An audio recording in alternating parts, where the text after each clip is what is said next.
बिस्मिल्लाहिर्रहमानिर्रहीम। एक साहब सवाल करते हैं, मुफ्ती साहब क्या इमाम के पीछे मुक्तदी पर सूरह फातिहा पढ़ना ज़रूरी है? कुरान और हदीस के हवाले से जवाब दें। माशाल्लाह, बड़ा अच्छा सवाल है और इस तरह का सवाल बहुत सारे लोगों ने हमसे किया। मैं चाह रहा था कि कभी मौका निकाल करके इसका जवाब रिकॉर्ड करवाऊँ। बहरकैफ वो दिन आया, मौका मैंने निकालने में कामयाबी हासिल की। इस सिलसिले में चंद बातें दरख्वास्त के तौर पर आप हजरात की खिदमत में पेश है। पहली बात तो ये है कि जमात से नमाज पढ़ने की सूरत में इमाम के पीछे मुक्तदियों के लिए किसी भी किस्म की क़िरात करना, चाहे सूरह फातिहा हो या कोई भी सूरत हो, जायज़ नहीं है। इसको दोबारा सुन लीजिए। इस सवाल का जवाब अगर एक लाइन में कहा जाए तो ये होगा कि इमाम के पीछे मुक्तदियों पर सूरह फातिहा पढ़ना जायज़ नहीं है। इसको खूब अच्छी तरह से याद कर लीजिए। अब चाहे नमाज वो सिर्री नमाज हो, यानी आहिस्ते से क़िरात की जाने वाली नमाज हो, जैसे असर की नमाज है, ज़ोहर की नमाज है, और चाहे जहरी नमाज हो, यानी ज़ोर से क़िरात की जाने वाली नमाज, जैसे कि मगरिब की नमाज है, फजर की नमाज है, इशा की नमाज है। तमाम नमाजों में मुक्तदियों पर इमाम के पीछे सूरह फातिहा पढ़ना जायज़ नहीं है। ऐसा क्यों भाई? ऐसा इसलिए कि देखिए, इमाम तमाम मुक्तदियों की नमाज का जामिन होता है। क्या मतलब इसका जामिन होने का? मतलब ये कि इमाम तमाम मुक्तदियों की नमाज के सही होने के लिए वो जामिन होता है, जिम्मेदार होता है। मसलन अगर इमाम का वजू दौरान नमाज टूट जाए तो अब इमाम की नमाज फासिद हो गई, तो लिहाजा इमाम के साथ तमाम मुक्तदियों की नमाज भी फासिद हो जाएगी, टूट जाएगी, दोबारा उन्हें पढ़ना पड़ेगा, अगरचे कि तमाम मुक्तदी बावजू ही क्यों ना हो। इसी तरह से अगर इमाम से कोई ऐसी गलती हो जाए कि जिससे सजदा सहू वाजिब होता है, तो इमाम की गलती की वजह से इमाम पर सजदा सहू लाजिम होने के साथ साथ तमाम मुक्तदियों पर भी सजदा सहू लाजिम होगा, अगरचे कि मुक्तदियों ने वो गलती ना की हो। पता ये चला कि इमाम तमाम मुक्तदियों की नमाज का जामिन होता है। इसी तरह से अगर कोई मुक्तदी इमाम के पीछे कोई ऐसी गलती कर दे जिस गलती की वजह से सजदा सहू वाजिब हो जाता है, तो मुक्तदी की गलती की वजह से न इमाम पर सजदा सहू वाजिब होगा, न खुद उस मुक्तदी पर सजदा सहू वाजिब होगा जिसने गलती की है। क्यों भाई? इसलिए कि वो जिस इमाम के पीछे नमाज पढ़ रहा है वो इमाम उसका जामिन है और इमाम की नमाज सही चल रही है, तो लिहाजा इमाम की नमाज सही होने की वजह से उस मुक्तदी की भी नमाज सही होगी, बकिया तमाम मुक्तदियों की नमाज सही होगी। इसी तरह से नमाज चाहे सिर्री हो या जहरी हो, तो इमाम की क़िरात तमाम मुक्तदियों की क़िरात समझी जाएगी। इमाम की क़िरात तमाम मुक्तदियों के लिए काफ़ी होगी। ये मतलब है कि इमाम तमाम मुक्तदियों का जामिन होता है। अच्छा, एक हवाला कुरान करीम का आयत से मैं आपके सामने पेश करता हूँ। सूरह आराफ में अल्लाह तबारक व तआला ने इरशाद फरमाया, अऊज़ु बिल्लाहि मिनश शैतानिर रजीम व इज़ा क़ुरिअल क़ुरआनु फस्तमिऊ लहु व अंसितू लअल्लकुम तुरहमून।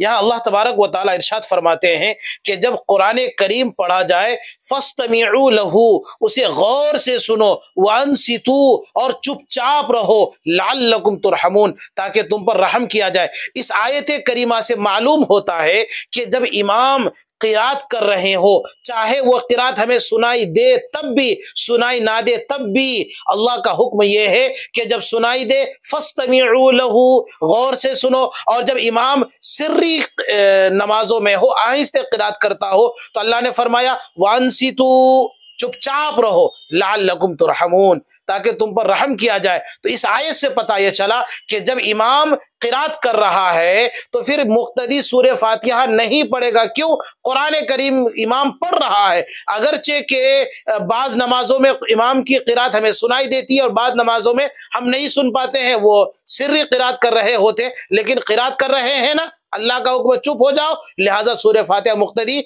नहीं पढ़ेगा। सुनन इब्ने माजा एक हदीस की किताब है, इसके सफ़ा नंबर 61 में बाबू इज़ा क़रअल इमामु फ़अंसितू, इसके तहत हज़रत जाबिर रज़ियल्लाहु ताला अन्हु से एक रिवायत है। आप सल्लल्लाहु अलैहि वसल्लम इरशाद फरमाते हैं, मन कान लहु इमामुन फ़क़िराअतुल इमामी लहु क़िराअतुन, यानी हजरत जाबिर रज़ियल्लाहु ताला अन्हु ने रसूल अकरम सल्लल्लाहु अलैहि वसल्लम का यह फरमान नकल किया और आप फरमाते हैं कि जिस शख्स का कोई इमाम हो और वो मुक्तदी बनकर के नमाज पढ़ रहा हो तो चुनांचे इमाम की क़िरात उसकी क़िरात समझी जाएगी, इमाम की क़िरात मुक्तदी के लिए काफ़ी हो जाएगी, इमाम की क़िरात मुक्तदी की क़िरात होगी, इसलिए मुक्तदी को चुपचाप रहना है। एक और हदीस है, सही मुस्लिम में यह हदीस है और जिल्द नंबर 1 सफ़ा नंबर 174 में यह हदीस है। आप सल्लल्लाहु अलैहि वसल्लम का एक हज़रत अबू मूसा अशअरी रज़ियल्लाहु ताला अन्हु फरमाते हैं अन्ना रसूलल्लाह सल्लल्लाहु अलैहि वसल्लम खतबना फतबय्यना लना सुन्नतना व अल्लमना सलातना फ़क़ाल इज़ा सल्लैतुम फ़अक़ीमू सुफ़ूफ़कुम। यहाँ तक आप पहले तर्जमा देख लीजिए। हज़रत अबू मूसा अशअरी रज़ियल्लाहु ताला अन्हु रिवायत करते हैं कि एक मरतबा रसूलुल्लाह सल्लल्लाहु अलैहि वसल्लम खुतबा दे रहे थे, हमें नमाज का तरीक़ा सिखा रहे थे, बता रहे थे। तो नमाज का तरीक़ा बतलाते हुए आपने ये हमें सुन्नतें सिखलाई, नमाज में कितनी सुन्नतें हैं वो सारी चीज़ें बतलाई। चुनांचे आपने हमें ये भी बताया इज़ा सल्लैतुम, जब तुम में से कोई नमाज पढ़े फ़अक़ीमू सुफ़ूफ़कुम, अपने सफ़ों को दुरुस्त रखना। फिर उसके बाद आप सल्लल्लाहु वसल्लम इरशाद फरमाते हैं सुम्मा लयुम्मकुम अहदुकुम, फिर चाहिए कि तुम में से कोई अगर आपस में नमाज जमात करके पढ़ता हो तो तुम में से कोई एक इमाम रहेगा। जब कोई एक इमाम रहेगा फ़ैदा कब्बरा फ़कब्बिरू, जब इमाम तकबीर कहेगा तो उसके बाद तुम तकबीर कहोगे। फिर उसके बाद ये रिवायत आगे पढ़ते जाएंगे तो मुस्लिम शरीफ के इसी सफ़ा में नीचे आकर के आप सल्लल्लाहु अलैहि वसल्लम का यह फरमान मनक़ूल है वइज़ा क़रअ, इस जुमले को फिर से सुनिए वइज़ा क़रअ, और जब इमाम क़िरात करे फ़अन्सितू, तो ऐ मुक़्तदी तुम चुपचाप रहना। तो लिहाजा इस हदीस में सराहत के साथ हुज़ूर सल्लल्लाहु अलैहि वसल्लम का यह फरमान मौजूद है कि जब इमाम क़िरात करेगा फ़अन्सितू, ऐ मुक़्तदियों खामोश रहो, यानी सूरह फ़ातिहा भी मत पढ़ो और उसके अलावा कोई ज़म सूरत भी मत पढ़ो, ये मतलब है। तो मैं उम्मीद करता हूं कि इन तमाम रिवायात और जो मैंने अभी तफसील बयान की है इससे इतनी बात वाज़े हो जाती है कि इमाम के पीछे मुक्तदी पर सूरह फातिहा पढ़ना ना फ़र्ज़ है, ना सुन्नत है, ना मुस्तहब है, ना वाजिब है, बल्कि ना पढ़ना बेहतर है, ना पढ़ना ज़रूरी है और पढ़ना नाजायज़ है। इन तमाम अहादीस और कुरान करीम की यह आयत इज़ा क़ुरिअल क़ुरआनु की वजह से। उसके बाद आप एक बात खुद से सवाल कीजिए कि अगर इमाम के पीछे मुक्तदी के लिए सूरह फातिहा पढ़ना जरूरी होगा तो मेरा सवाल यह है किस वक्त पढ़ेगा मुक्तदी? जब इमाम अल्हम्दुलिल्लाहि रब्बिल आलमीन एक सेकंड नहीं रुकते कि अर्रहमानिर रहीम, एक सेकंड नहीं रुके कि मालिकी यौमिद्दीन। तो भाई इमाम क़िरात कर रहा है, कुरान की आयत है कि जब कुरान पढ़ा जाए तो चुपचाप सुनो। अब मुक्तदी अपनी क़िरात सूरह फातिहा पढ़ेगा या इमाम की क़िरात सुनेगा? अगर मुक्तदी इमाम की क़िरात की तरफ ध्यान नहीं देता है, खुद अपनी सूरह फातिहा पढ़ने में लग जाता है, तो बताइए कुरान करीम की उस आयत का अमल छूटेगा कि नहीं छूटेगा? और अगर आप ये कहेंगे कि नहीं इमाम साहब जब सूरह फातिहा मुकम्मल कर लेंगे वलद्दालीन, अब उसके बाद इमाम मुक्तदी सूरह फातिहा पढ़ेगा, तो मेरे भाई आप खुद से सवाल कीजिए कि इमाम साहब सूरह फातिहा मुकम्मल करने के बाद 2-3 सेकंड के बाद जम सूरा शुरू कर देंगे, सूरह फातिहा के बाद कोई सूरत मिलाएंगे। अब आप इमाम साहब की अगली क़िरात समात करेंगे या आप अपना सूरह फातिहा पढ़ने में लगे रहेंगे? तो पता ये चला कि अगर सूरह फातिहा पढ़ना मुक्तदियों के लिए जरूरी होता तो ये वक्त भी तो मुतय्यन होता कि कब सूरह फातिहा पढ़ना चाहिए, कि इमाम के सूरह फातिहा पढ़ने के बाद कम से कम इमाम साहब 2 मिनट रुकेगा, कुछ नहीं पढ़ेगा ताकि मुक्तदी पढ़ ले। ऐसी कोई रिवायत नहीं है, ऐसी कोई आयत नहीं है। या ये भी नहीं है कि भाई इमाम साहब सूरह फातिहा में अल्हम्दुलिल्लाहि रब्बिल आलमीन अब 10 सेकंड रुकेगा ताकि मुक्तदी पढ़ ले। अगर आप किसी ऐसे इमाम के पीछे नमाज पढ़ रहे हैं जो इमाम एक सांस में अल्हम्दुलिल्लाहि रब्बिल आलमीन अर्रहमानिर रहीम मालिकी यौमिद्दीन एक सांस में 3 आयत पढ़ लिया, अब आप बताइए मुक्तदी कब पढ़ेगा? अभी वो पढ़ना ही चाह रहा होगा, इय्याका नअबुदु व इय्याका नस्तईन शुरू कर देगा।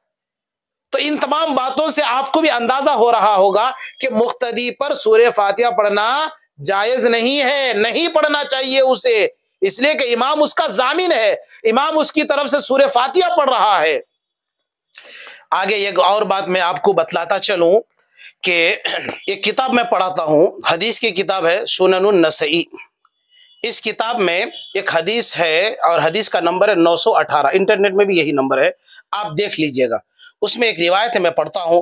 अन इमरान बिन हुसैन क़ाल सल्लन नबी सल्लल्लाहु अलैहि वसल्लम अज़्ज़हरा फ़क़रअ रजुलन खल्फ़हु।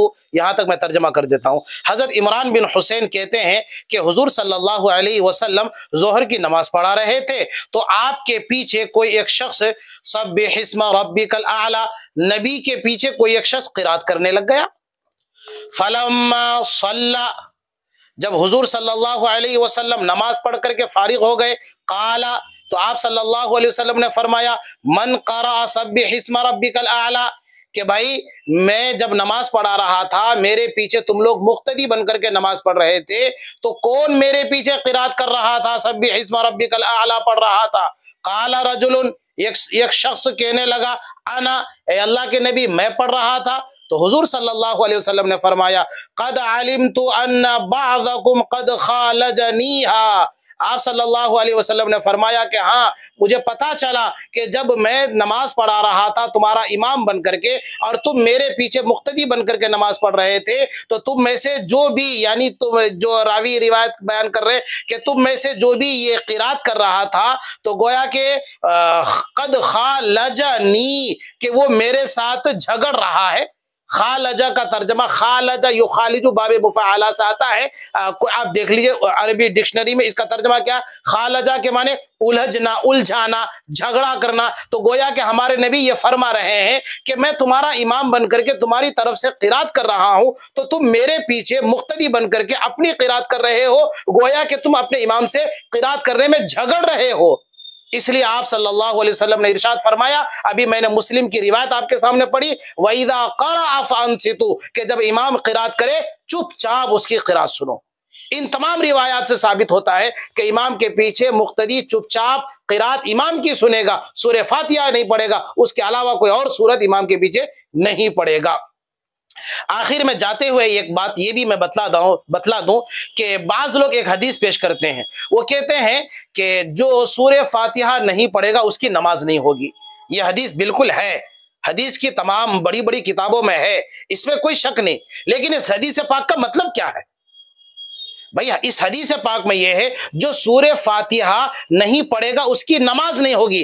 ला सलाता लिमन लम यक़रा बिफातिहातिल किताब, ये हदीस का अल्फाज है। नहीं हुई नमाज उस शख्स की जो सूरह फातिहा नहीं पढ़ेगा, उस शख्स की नमाज नहीं हुई। यानी जो अकेला तने तनहा अपनी नमाज पढ़ रहा है और सूरह फातिहा नहीं पढ़ रहा है, ला सलाता, उसकी नमाज नहीं हुई। यह है इस हदीस पाक का मतलब। या अगर वो खुद इमाम बना हुआ है, तमाम मुक्तदियों की इमामत कर रहा है और उनकी नमाज का जामिन है, फिर भी वो अगर सूरह फातिहा नहीं पढ़ता, ला सलाता का मतलब यह हुआ कि नमाज नहीं हुई। और ला जमाअता हदीस में नहीं है। हम ये कह रहे हैं कि भाई जमात से जो नमाज होती है उसमें इमाम की क़िरात मुक्तदी के लिए काफी हो जाती है, हदीस में मौजूद है, इसलिए हम ये कह रहे हैं। तो कुछ लोग ये कहते हैं कि नहीं, ला सलाता लिमन लम यक़रा बिफातिहातिल किताब हदीस में है और इसमें यह है कि जो सूरह फातिहा नहीं पढ़ेगा उसकी नमाज नहीं होगी। ऐसे लोगों से ये कहना कि भाई ला सलाता लिमन लम यक़रा, इस हदीस को हम भी मानते हैं और अमल भी करते हैं। अगर हम तने तनहा सुन्नत पढ़ रहे हैं, नफिल पढ़ रहे हैं या फर्ज नमाज तने तनहा पढ़ रहे हैं, वो हम सूरह फातिहा पढ़ते हैं। और अगर इमाम है और नमाज पढ़ा रहा है, वो सूरह फातिहा पढ़ता है। ला जमाअता तो नहीं है ना कि जमात की नमाज नहीं होगी अगर सूरह फातिहा नहीं पढ़ता है, तो हदीस में तो ला जमाअता है नहीं। बहरकैफ मेरा ख्याल ये है कि इतनी तशरीहात और इतनी वजाहत और इस तफसीली गुफ्तगू से आपको शरह सदर हुआ होगा और ये मसला खूब अच्छी तरह से समझ में आया होगा। आखिर में आपको फिर बतला दूं, मुक्तदियों के लिए इमाम के पीछे सूरह फातिहा पढ़ना नहीं चाहिए, बल्कि पढ़ना उनके लिए नाजायज है, बचना चाहिए। अल्लाह पाक मुझे और आपको अमल की तौफीक अता फरमाए। आमीन व आखिर दावाना अल्हम्दुलिल्लाहि रब्बिल आलमीन।